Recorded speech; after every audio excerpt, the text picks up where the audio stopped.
Welcome back to The Explainer. Okay, today we are diving into something absolutely fascinating. It's a centuries-old Japanese art form that literally flips how we view damage and repair completely on its head.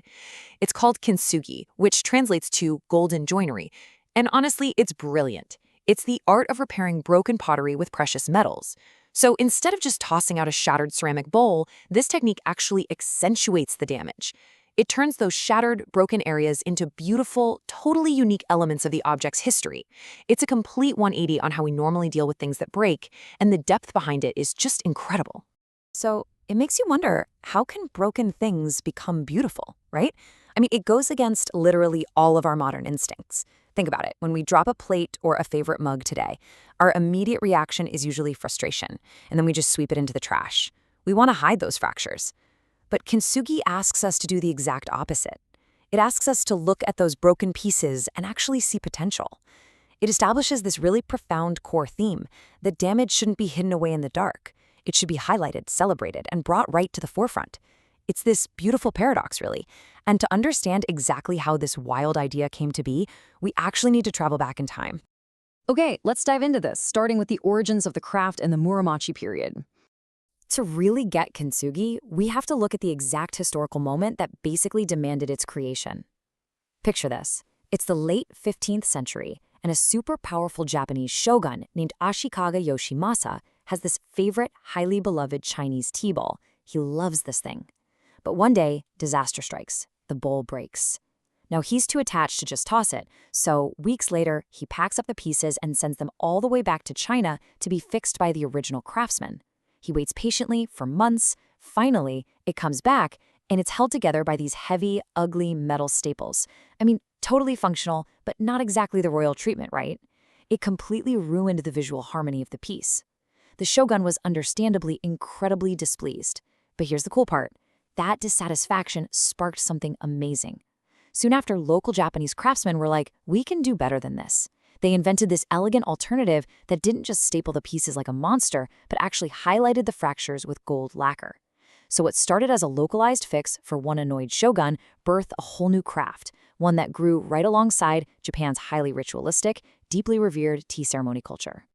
And this brilliantly illustrates the stark contrast here. Just look at the difference. On one side, we have the original Chinese method, purely functional, relying on these ugly metal staples just to clamp the pieces together. It gets the job done, sure, but it treats the break like a problem to be solved as practically as humanly possible. But then look at the Japanese innovation on the other side. Elegant fractures highlighted with actual gold lacquer. This isn't just fixing an object, it is fundamentally elevating it. It's taking the absolute worst thing that happened to that bowl and turning it into its most valuable, striking feature. It's a total game changer. Let's look at the traditional repair process, which is a truly meticulous craft. I want to slow down our pacing right here because this is the exact opposite of a quick fix.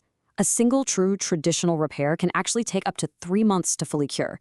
Here is exactly how that incredibly meticulous process unfolds. Step 1, the adhesive. Artisans aren't using modern chemicals here. They use urushi lacquer. This is a highly toxic, natural sticky resin harvested directly from the sap of the lacquer tree. You need immense skill just to handle the stuff safely. Step 2 is the binding. The craftsmen carefully file down the broken shards so they fit perfectly, glue them with that sticky urushi lacquer, and then they wait. They just let it completely dry and harden, which takes weeks or even months. Finally, step 3 is the embellishment. Once that seam is totally smooth and rock solid, a fresh, razor-thin layer of lacquer is applied right along the fracture line. And while it's still tacky, it gets delicately dusted with powdered gold, silver, or even platinum. The result? The seamless, shining river of precious metal running right through the pottery. Beyond just the physical repair, Kintsugi is deeply rooted in some fascinating core Japanese philosophies. Now, what's really interesting about this slide is understanding why someone would spend 3 whole months on a broken cup. And it starts with wabi-sabi. Wabi-sabi is the aesthetic acceptance of transience, imperfection, and the natural flaws that we find in everyday life. In the West, we're almost always striving for perfect symmetry and unblemished surfaces. But wabi-sabi teaches us that true beauty is actually found in the imperfect, the impermanent, and the incomplete. Without wabi-sabi providing that foundational acceptance, a broken bowl is literally just trash. But with it, the bowl's breakage is just a natural, totally acceptable part of its fleeting life cycle. The second philosophy driving this craft is Mottainai. Basically, this is an attitude of regret over waste. It actively encourages people to value, respect, and reuse objects rather than just casually throwing them away. It's this profound feeling of reverence for the material itself and for all the human effort that went into creating the object in the first place. Think about it. That deep, culturally ingrained regret over wasting something beautiful is exactly what motivates the massive amount of time, effort, and expensive materials required to salvage a shattered object.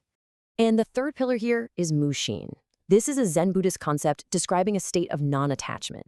It's about a mind not fixed or bogged down by thought or emotion, which allows a person to just accept fate and change without resistance. When a bowl slips from your hands and shatters on the floor, your natural reaction is resistance, right? You feel anger, frustration, you wish you could turn back time. But Mushin allows the craftsman and the owner to drop that resistance entirely. The bowl has changed form. That is its fate now. By accepting it instead of fighting reality, they are completely free to move forward and transform it into something completely new. Let's move to and see how this builds into a powerful metaphor for personal resilience in our modern world. Because it is absolutely amazing how a 15th century method for fixing teacups has completely surged into contemporary wellness culture. Today, psychology reminds us of this powerful truth. Your personal struggles, traumas, and emotional scars are not flaws to be hidden or ashamed of. I want you to think about your own life for a second. We all go through events that break us, that shatter our expectations, or leave us with deep emotional scars. And society often tells us to hide those cracks, right?